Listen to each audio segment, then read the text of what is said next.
It was number 12 on the last homework. It had to do with relativistic momentum, which we haven't had a chance to discuss in here. The book had a section on it. Basically, this is the concept. This is momentum, right? It's review time. It's mass times velocity. It's inertia, that resistance to change, in motion. So if something's moving, it has velocity. It also has momentum. What else must it have? It's moving, it's got velocity. What have we just studied that relates to velocity? It has a direction, because velocity is a vector. So it has a magnitude, a direction. If something's moving, it's got velocity, those things, it's got momentum. It must also have, there we go, I heard it, kinetic energy. Because there's velocity. If the velocity is 0, then both of these are 0. I heard somebody say impulse. What is impulse?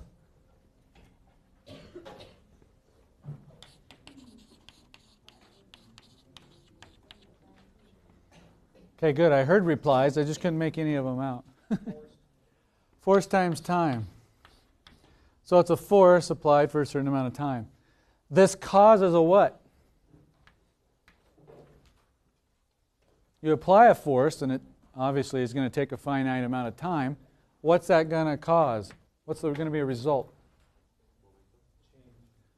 Change in momentum.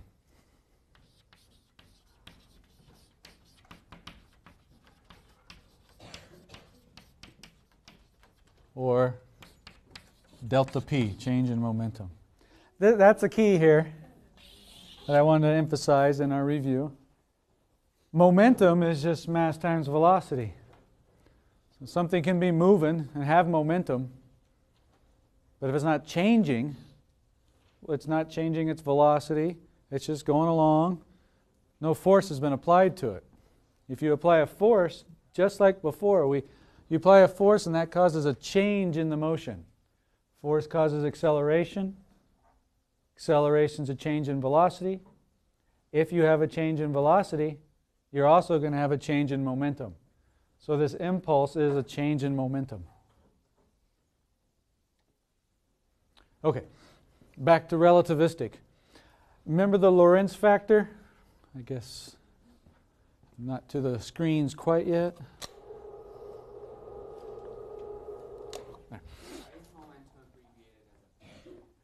Yes, it's abbreviated as a P. Did you say Y? No idea. There could be some Latin word that started with P, I don't know. But honestly, I don't know. Angular momentum, momentum that goes in a circle, is an L. I don't know. That Lorentz factor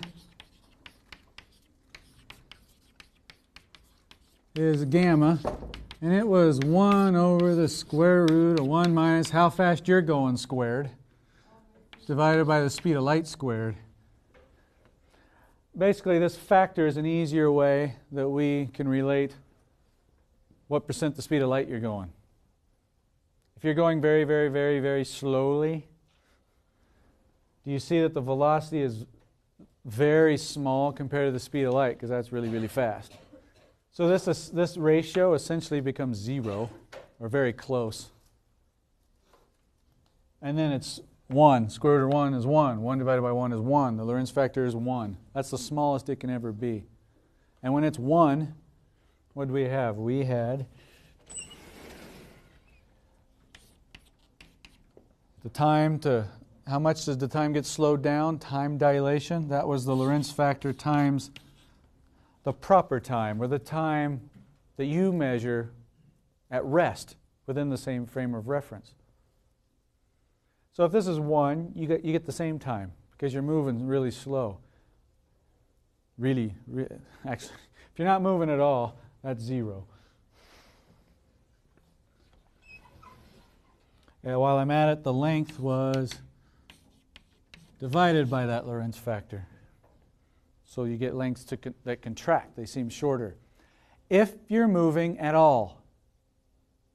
Because if you're moving at all, this is slightly bigger than 0, right? That'll make this, if you want to do the math, slightly bigger than 1. And so there'll be a time dilation factor and a length contraction factor if you're moving at all. Remember, the special theory of relativity works for all speeds up to the speed of light, where our Newtonian mechanics that we learned at the beginning of the semester is like a generalization, a special case, only when you're moving at slow speeds that we're used to. Then it does just dandy for us. We only have to worry about this when we're cruising close to the speed of light. So you remember all that from Friday? Is it coming back? So with momentum, relativistic momentum is this. It's increased by the Lorentz factor as well. The faster you move, classically, or relativistically, sorry, the faster you move, relativistically, you have more momentum.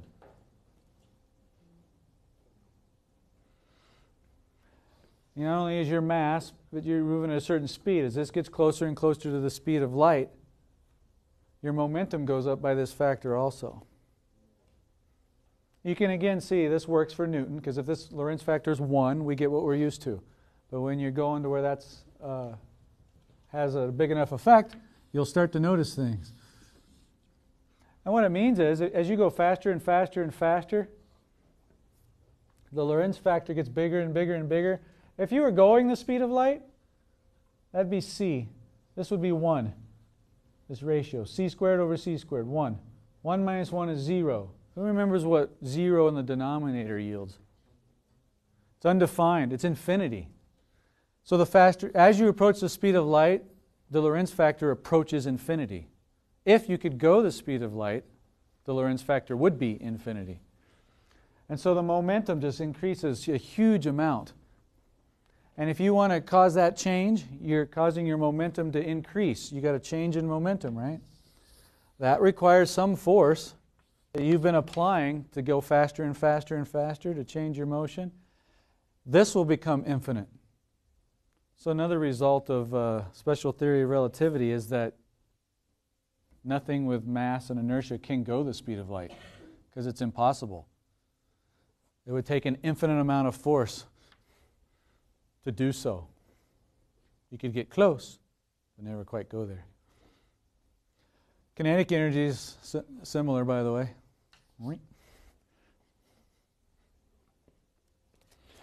Yes. What does the Lorentz factor signify other than the equation? It signifies, it's a measure of how fast you're going. So that you don't have to calculate this, I like dealing with the Lorentz factor.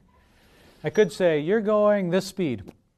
Make you plug in the speed of light, you get this factor, and then you can plug it in here. For example, we could look at this equation. T is T naught divided by the square root of 1 minus v squared over c squared. It just looks scarier though, doesn't it? Well, you just take this in the denominator and the 1 in the numerator and just call it the Lorentz factor. It's a measure of how fast you're going. Kind of a gauge of the percent of the speed of light you're moving. So, if you're going, your Lorentz factor is 2. Then that means your relativistic momentum is increased by a factor of 2. It means your time is slowed down by a factor of 2. It's it takes twice as long, I should say. And your length. Somebody would think the length is contracted by a factor of 2. It would be half the length in the direction you're traveling. If I'm traveling this way, you guys would see me contract in this direction, not this direction, because I'm not moving away from you or towards you, but this way. So it's a handy way of getting that factor of how much all these things are going to shift. Yes?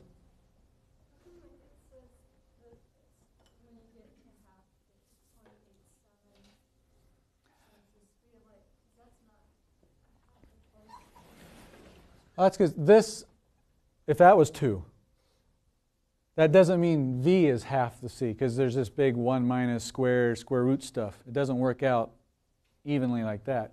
It doesn't mean if you're going half the speed of light that this factor is 2. When this factor is 2, you're actually going, what was it, 87%? Yeah, you're going 87% the speed of light, or 0.87 c. Yeah, there was a graph in here. I know it's in my notes. I'll put it right here. Yeah, that's right, 87%.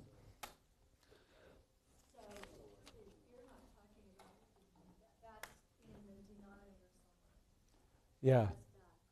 If you're going 87% the speed of light, I'm going to leave that as an exercise for you if you want to figure it out. Plug in 87% of c for your velocity. Solve this.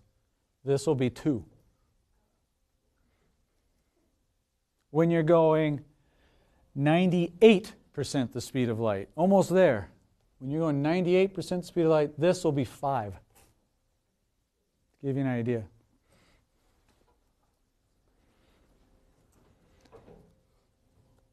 If you're going 25% the speed of light, fast, the Lorentz factor is only 1.03.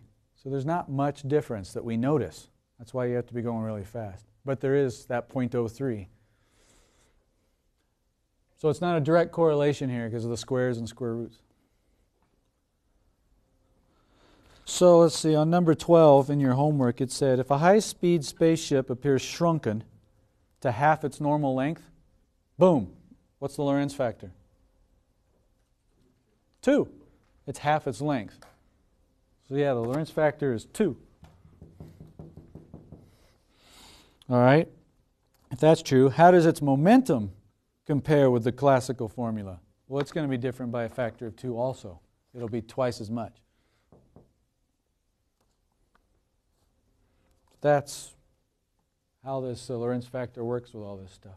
They use that factor in lots of other formulas for those of you that want to study it further. And there we go. We finished relativity. I have some clicker questions to help you check your understanding on it. But do you have any questions first, yourself? Test is Wednesday. Yeah. Well, right now, relativity. I'll ask some clicker questions on this because, it's the last thing we did and it's not quite as familiar to most folks. Finish those and then, ask me all questions.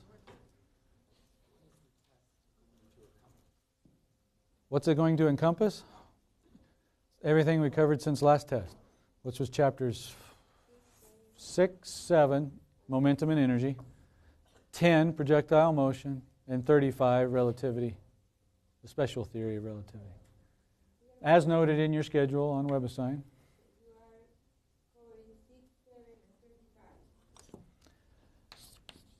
6, 7, 10, and 35.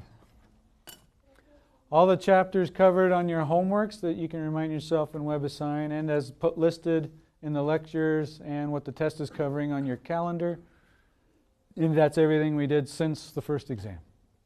So the stuff that I tested you on the first exam, I'll wait to retest you on that till the final. This one is just these.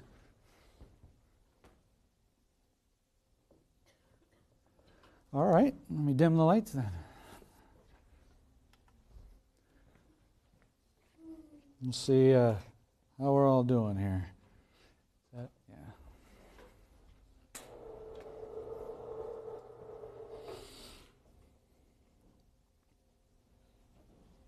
All right. First one's open. As you finish logging in and answer away.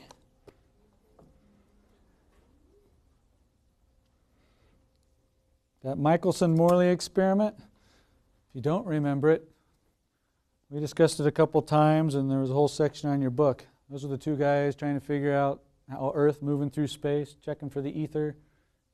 If that helps you remember.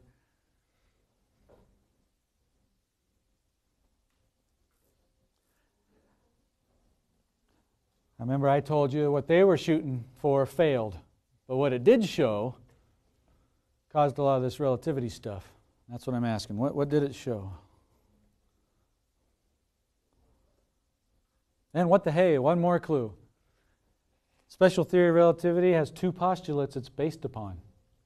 This is one of them. Summed up.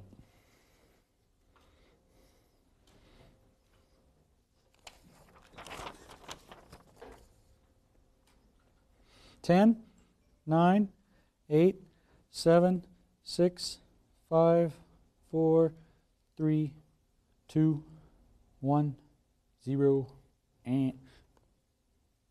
All right, most of you thought A, next B.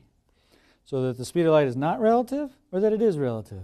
Well, the answer at this point is A. So the majority of you got it right. The speed of light is not relative. That means it's not relative to anything. It's absolute.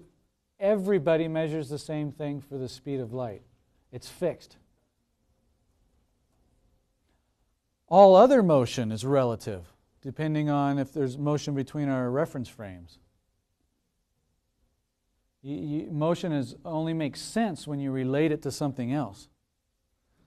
Because we discussed, remember, that if you're moving at a uniform velocity and you do an experiment, you can't actually tell if you're moving or not.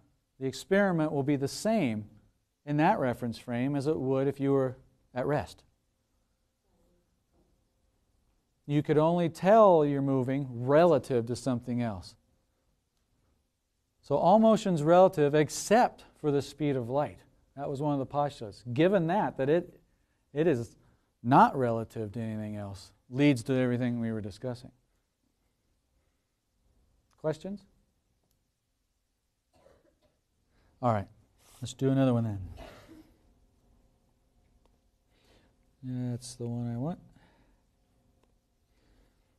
Einstein stated that the laws of physics are what?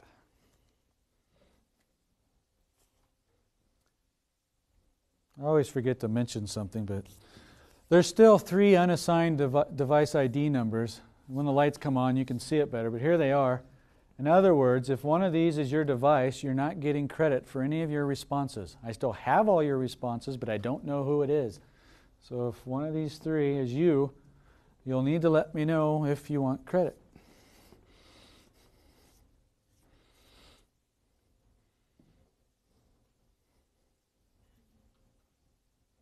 Ten, 9, 8, 7, 6, 5, 4, 3, 2, 1, 0, and oh, well, at least we're more consistent on this one. Let's see. D, you're right. It would be the same for everybody in uniformly moving frames of reference. That's the special theory of relativity. If you accelerate, that's the general theory of relativity. Chapter 36. It's a great chapter. I encourage you to read it in all your free time, right? All right.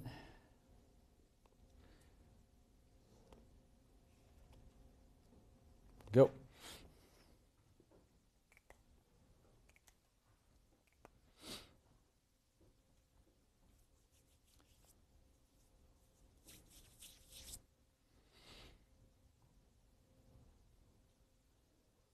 This is where I started with this stuff. Simultaneity. 2 events that happen in one reference frame compared to another reference frame.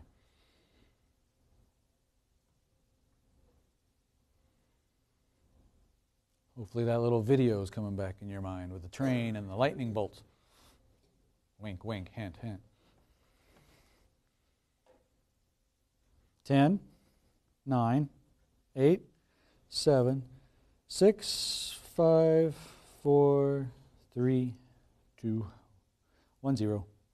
Okay. Oh, you're still kind of split between B and C. May or may not be simultaneous, or will definitely be seen as or will definitely not be seen. The correct one is B. I won't lie, most of the time they won't be the same. But there could be circumstances the relative motion, the direction you're moving. They may or may not. It's not a guarantee, is how you should remember it. It's good to think in default that they probably won't be, but there are some circumstances, as your book discusses. Just because you think two things happened at the same time, somebody in a reference frame moving with respect to you may not agree with you. And that doesn't mean you're right and they're wrong. Because they think they're right and you're wrong. You're both right. Weird, huh? And again, that's because the speed of light is a constant. That space and time get warped. Time dilation and length contraction. The only explanation, using the laws of physics, for both frames of reference is that they occurred at different times, in most cases. Questions?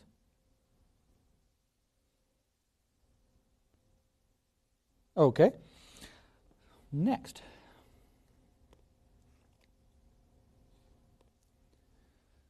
All right. Ship moving fast. You're in the ship. What would you notice about the other people in the ship? The companions with you in the ship. Same ship.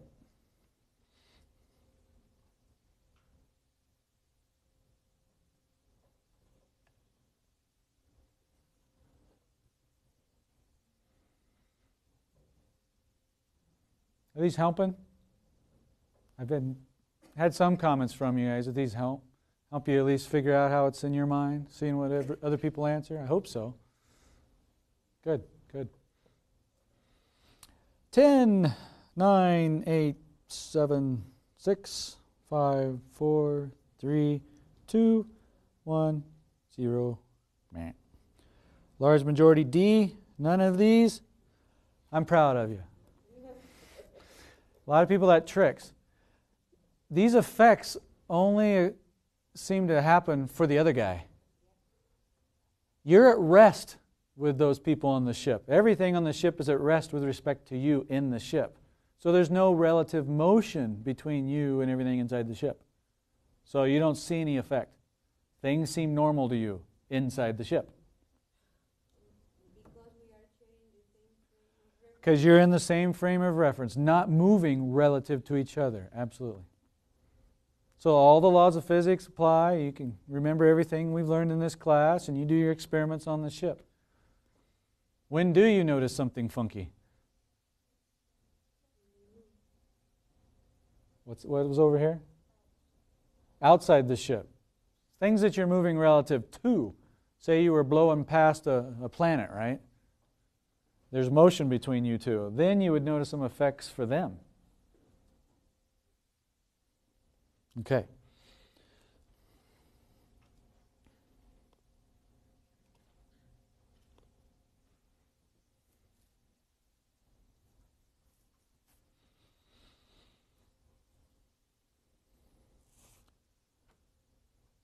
So let's pretend, I just told you, you can't go the speed of light. But let's say the starship's going the speed of light and it fires a drone forward at the speed of light relative to the ship itself.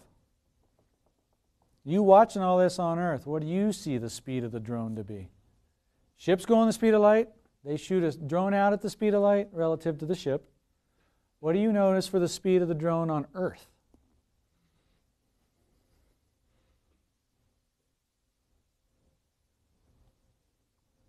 Ten, 9, 8, 7, 6, 5, 4, 3, 2, 1, 0. Most of you A. Very good. Again, the speed of light is not relative to anything. It's absolute. Everybody measures the same speed for the speed of light. C. If the people on the ship were to measure the speed of the drone, they get the speed of light. The people on Earth would still get the speed of light. We're used to throwing baseballs and things, and we would think the baseball's now going twice the speed of light because they add. That works for everything except light, which is why we have this whole chapter. That's one of the postulates again. Questions? So if it wasn't the speed of light, it would be v, right? Less. Okay, let's say the ship's going at the speed of light, and it shoots the drone out at half the speed of light. What will those on the Earth measure the drone's speed to be?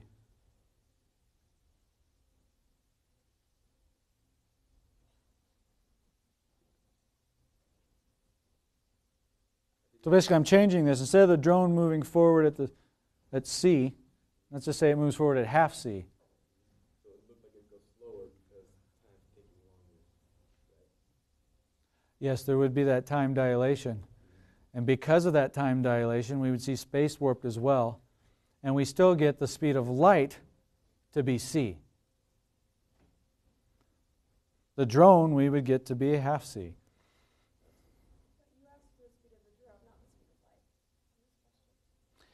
Yes. So if it's already moving forward at c, Sure. probably. Bottom line here, light travels at c, period, in free space. It doesn't add. If you always get confused, or when I start thinking this, even still, it happens. I think back to, okay, let's simplify this. I'm on the ship, or there's a beam of light traveling at the speed of light, and I'm going to come up alongside it and ride along with it. It's at rest with respect to me, you'd think. Because that's what would happen if you travel, you catch up to a train that's moving really fast, and you hop on the train, and now you're moving along with it. The train's at rest with respect to you. Yes, that makes sense? If the train were a beam of light, no. It's still going the speed of light. And if you were riding along with it, you would still measure its speed to be the speed of light. I can't picture that, but that's the result. That's what Einstein teaches us. Yes? Okay. So in the example with like firing a bullet while riding a train, Firing a bullet on a train, yep. the bullet relative to the train car is going the same speed because the train is still moving. But the bullet fired from the gun that already has momentum, according to the ground, appears to be moving faster. Correct. So if the ship is already firing, is already traveling at the speed of light, and it fires a drone at the speed of light also, would it not appear to be going faster to the Earth, which is I see your point. if the drone is not light, if it was light, it would be going the same. But since it's an object, would it go faster according to the Earth? Yeah, the book says that the object cannot match the speed of light. I realize your question and concern. If we're using the speed of light as a measurement. So yeah, if you're on a train, you shoot the bullet. Yeah, the bullet's yay fast relative to the train, but it seems even faster if you're on the Earth looking at it, because you got the bullet plus the train. So we're trying to apply that here to the drone, because it's a drone, not the speed of light. And I see the confusion. I won't lie. Right now, having a brain fart, I don't know how to explain this at the moment. This is true, but I realize, yeah, that's a confusing question. I've contacted the author before. I know this is still correct, because the only speed for the speed of light in free space is c. And if it's going c, I know, but it's not light, so it seems confusing. And I don't have an excellent way of explaining it right now without confusing you more. I'm going to think on it, though. Absolutely. I definitely won't ask this on the test then. Yeah. See, I'm glad you guys bring these things up. Do you have a question, Stephen? Yeah, I was just like, if something did reach C, wouldn't it, how does that work with the length being turned to zero? Good, you're thinking. Usually somebody always asks that. If you're going the speed of light, okay, we can't. But as you go faster and faster and faster, as you approach the speed of light, lengths contract.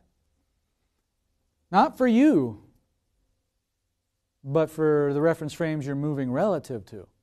So it would appear like everybody's, us back on Earth, that we're getting shorter and smaller and shorter and contracting and contracting. And if you were to go the speed of light, yeah, it was like it took up no space at all. It's like all lengths contract to 0. It'd be like all spaces before you. Nothing has a length, if you could go the speed of light. Things would still be normal for you, but it would look like all lengths have contracted. So if you could imagine yourself as a being of light, the theory of relativity yields that as a result. It would also mean if you were traveling at the speed of light, all time would stop. There would be no time. Because it takes no time if you could reach that limit. Now the special theory of relativity says nothing can go faster than the speed of light, or even get to it if it has inertia. Let's say someday we figure out that something can. Then we might need a new theory, or something that goes beyond. See, Newton works for us at slow speeds. Special theory of relativity works up to the speed of light.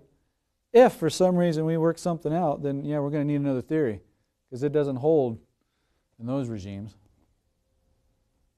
So is that kind of why it says in C, because there's no way to figure it out? And then really because you can't get C. Well, it's a pretend question anyway, so too many assumptions. Yeah, the more I think about it, the less I like it. So anybody that answered that, I'll give them credit. And I will think on that. Okay, that's enough of that.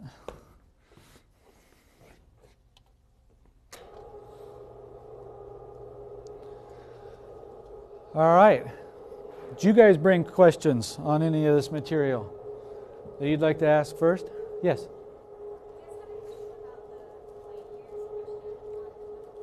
Light years? Do you remember what? Light years.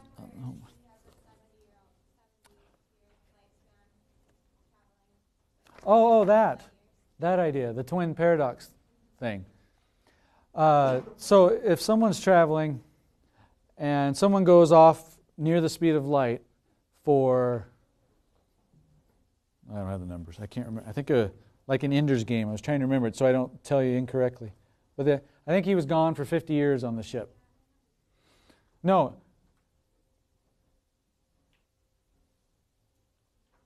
It was 8 years for him. It seemed like 8 years for him. That's what it was. So that's like this.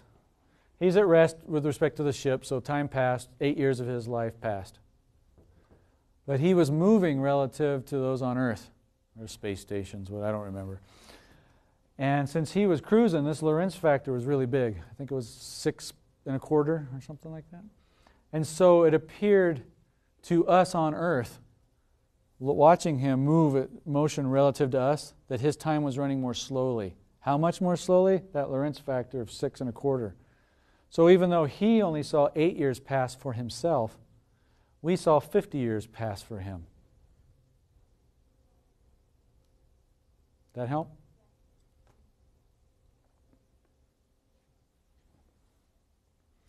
What else? Okay, so you did that experiment where you shot the projectile and you hit the... The monkey? Yeah. Uh-huh. And because we had learned earlier in the course that two objects, they have the same air drag, right? The two parachutists. Oh, yes. The one's heavier. He's going to fall. He's going to reach terminal velocity faster and hit the ground faster. Very good. A heavier person, considering air resistance, will hit the ground first. Right. If say, for instance, the projectile was heavier than the object falling, if you extended that length, would it eventually miss? Because wouldn't this falling... See, that's a thinking man's question. Good. If these could fall far enough, and they say it was far enough away or slow enough, and that this could fall long enough, that either of them could reach terminal velocity, yes, they could miss each other. Because the air resistance would slow them down, and probably differently because they have different inertias. They would reach different terminal velocities. Then they would no longer be falling vertically at the same rate. So, we saw this. If this one falls faster than this one, then yeah, it could miss. So, in this short period, air resistance was negligible enough to see it. But absolutely, if it fell long enough in real life, we would see the effect of air drag, and they could totally miss each other. Very good.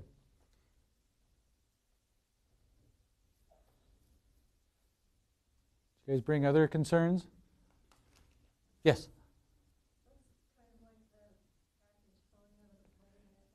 Yes. That's why I asked that one on the homework.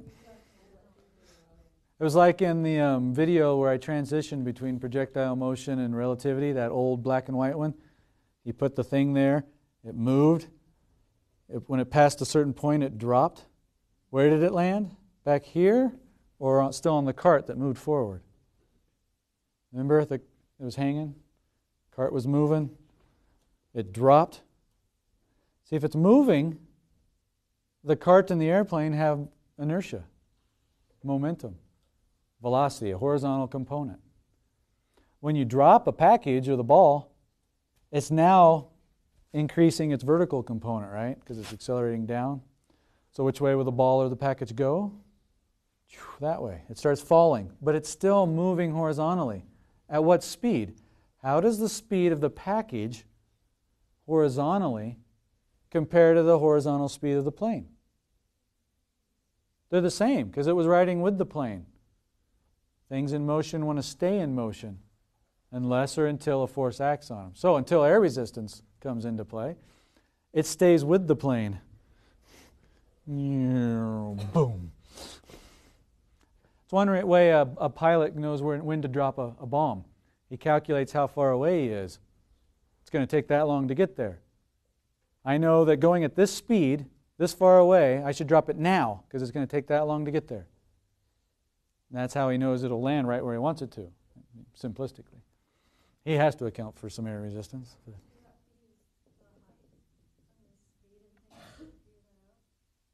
Yes, you would use the height and speed.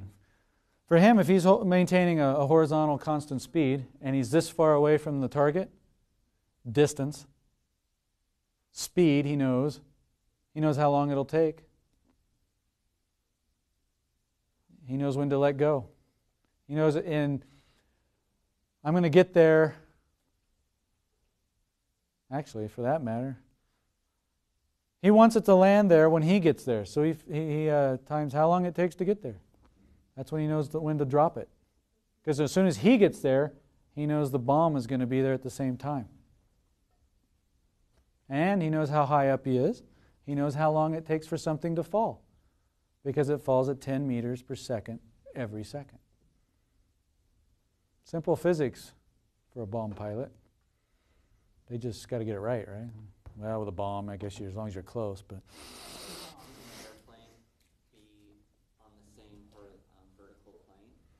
Will they be on the same yeah. That's right. It's moving along. Let's go this way. It's moving along and it drops it. It stays with it horizontally. Do you guys have other questions? Yes?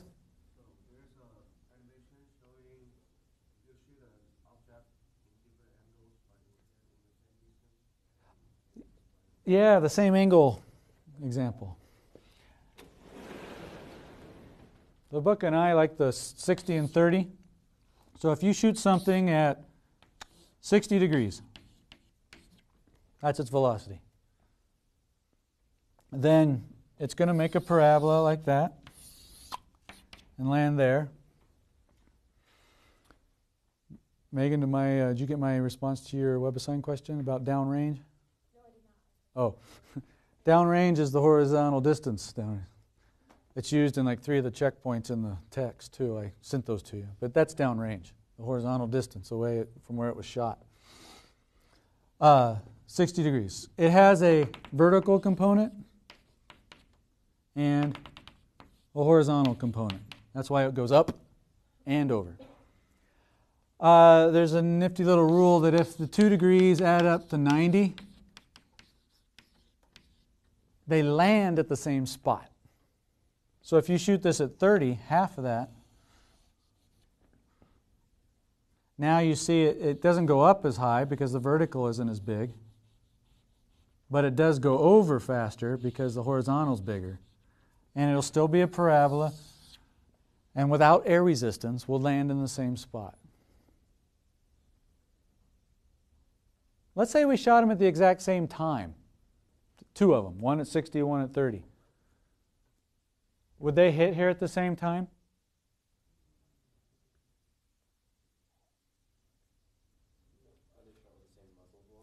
Yes. Same muzzle velocity, just at different angles. Which one's in the air for more time? The 60, because it goes up further than the 30. So it's going to spend more time in the air. So the one shot at 30 degrees would hit first, then the 60. But they would land at the same spot. Does that make sense? You'd have to shoot the 60 earlier. Yeah. And how much time? If that's the velocity it shoots up, right? Velocity is distance over time. That's the velocity it's going to go up and back down. So if you knew the time the 30 one went, you could plug it in here. Know how high up this one goes. Let's review energy. If it has this much vertical velocity, then vertically,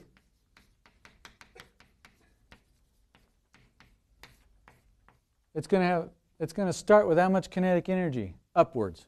Do you see that? I know how much kinetic energy it has vertically initially.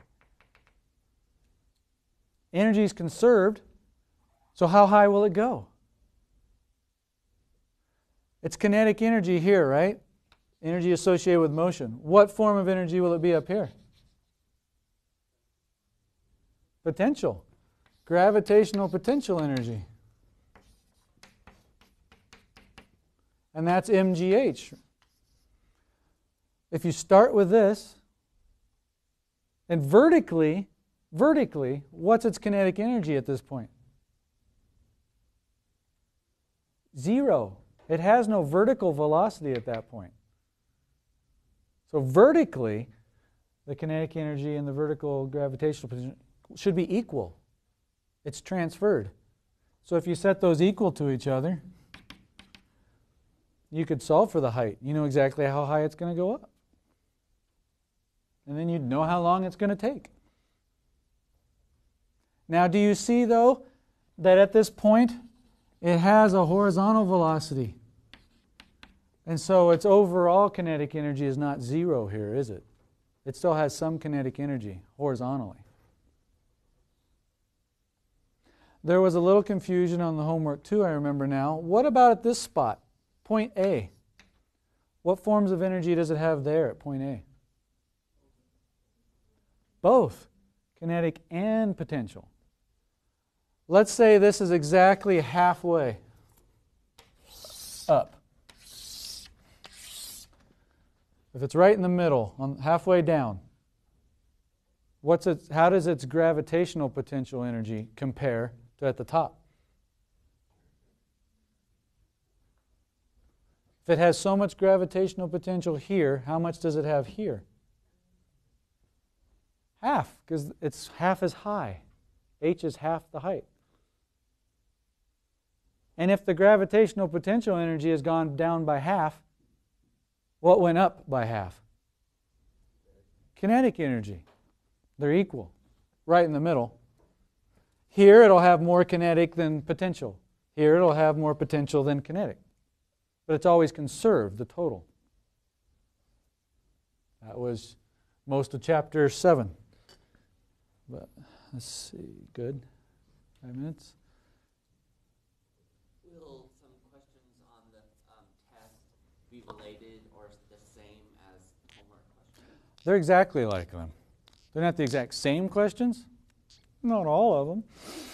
But yeah, that's why I do that. The homework questions, the ones I ask with clickers, the ones we discuss, they're all from the same pool. I just pick some for the test, some for the homework. So yeah, the style is exactly the same.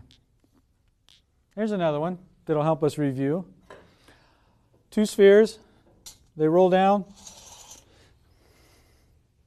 If I let go of them at the same time, there we go. So they're going to start at the same height. They go flat. This one goes down.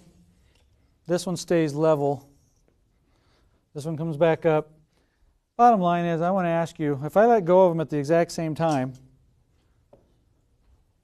how will they arrive over here? At the same time? Or will one win? I call this the high road. I call this the low road. I could make it a quicker question, but you guys just tell me for lack of time. Which one do you think will win, or a tie? Raise your hand if high road.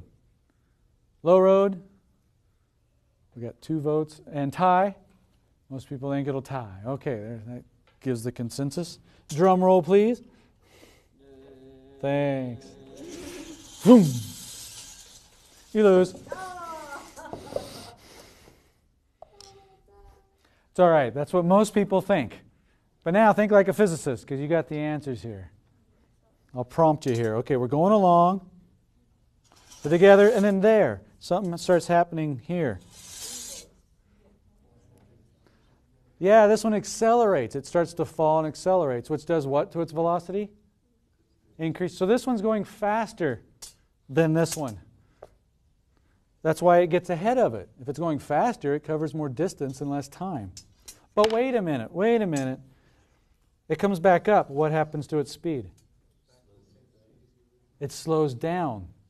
And people think, oh, well, that makes up for what's over here. But I heard you say it. The whole time it's here, it's still going faster than this one. It's just slowing back down to the speed this one's already going at before this one dropped down. So now I'll do it again and try to time them. So you can see that when they get here, they should be going about the same speed. This is what we did first. Now, if I drop the high road first, then the low road, boom, they move together there. It is the same like that. Now help me think of it one other way, with energy. What kind of energy do we have? Potential, right. It gets converted into kinetic. This one fell this height, right? A couple inches. So potential. Now it's kinetic. Doesn't change. This one is potential, kinetic. Even more kinetic, less potential. So in here, it has the least amount of potential, but it has more kinetic, which means it's got more energy. It's going faster. When it gets back up to here, they have the same energy again, total energy. Since they're at the same height, they have the same potential energy, so they have the same kinetic energy. It's just that this one got there first. I got one more demo for you to remind you of impulse. I think you'll like it. I'm going to take a piece of wood, 2 pencils, and I'm going to fire them. One is sharpened, one is not. We're going to shoot them into this piece of wood that's clamped. And how do you think the damage will compare? One's sharpened, one's not. Same effect, one will be worse. What do you think? Sharpen better? Let's start with a sharpen then, because that's the fun one. Don't worry, I can finish this by the time we finish here. Clamp that on. 1, 2, 3. So it went through. It's stuck. While I'm setting this one up, I grew up in Kansas. There are tornadoes. I've seen many different types of objects stuck in other objects. I saw a tennis shoe stuck in the side of a truck. A carpenter's level, a long level with a bubble level, stuck in the side of a house. Actually, I saw one of those wrapped around a tree. I've seen lots of things stuck in other things. All right, here's the unsharpened pencil. 1, 2, 3. That one went almost all the way through. It often gets caught on the eraser band. So the unsharpened one has a much bigger effect. Who felt more force? This board or this board?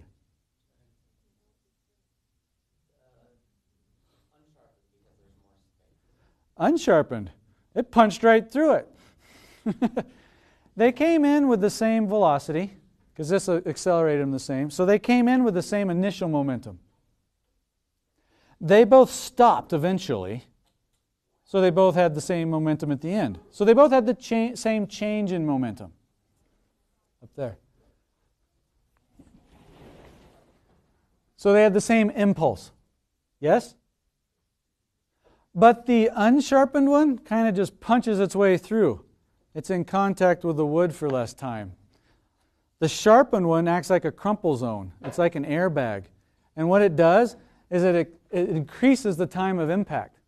If this goes up, this goes down. So the sharpened one was like an airbag. It cushioned the blow.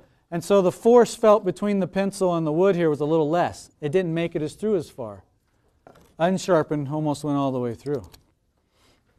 So there, a little example reminder for impulse and change in momentum.